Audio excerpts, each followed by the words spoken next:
Dice Siddhartha: le dottrine non contano nulla per me. Non sono né dure né molli, non hanno colori, non hanno spigoli, non hanno sapori. Non hanno null'altro che parole. Le troppe parole impediscono di trovare la pace. Posso amare una pietra, ma non posso amare le parole. E noi possiamo aggiungere che le troppe parole impediscono anche di trovare la verità. Queste pietre invece sono la verità. Come spesso accade, abbiamo la verità sotto gli occhi, ma non ci crediamo. Per capire quello che succede, non ci fidiamo di noi stessi e aspettiamo le parole degli intermediari. Invece le pietre sono le cose più reali di questo mondo. Si spiegano da sole.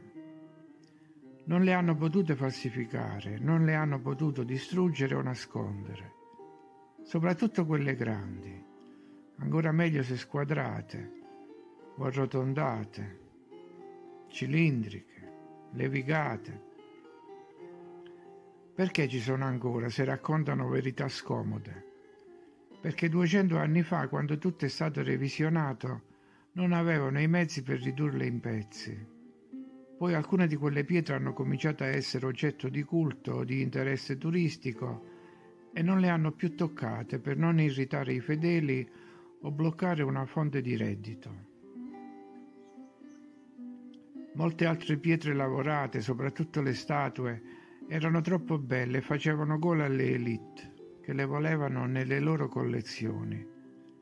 E altre finivano nei musei, attribuite all'abilità di alcuni maestri e alla genialità di personaggi leggendari. Altre ancora venivano etichettate come lavori di scalpellini, magari con scalpelli molto grandi.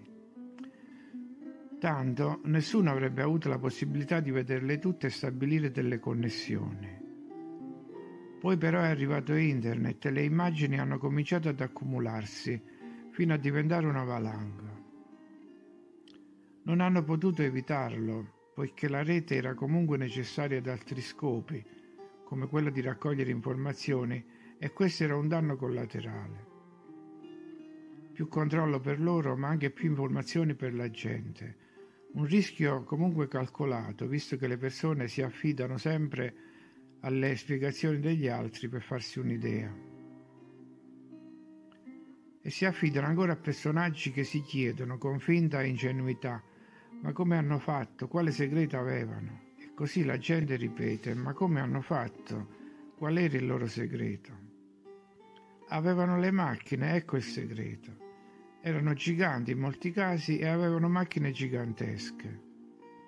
Ma questo deve rimanere nascosto e per mantenere il segreto ci sono i critici d'arte, quelli sempre presenti in televisione. Poi ci sono i ricercatori che non ricercano e altri sistemi ancora.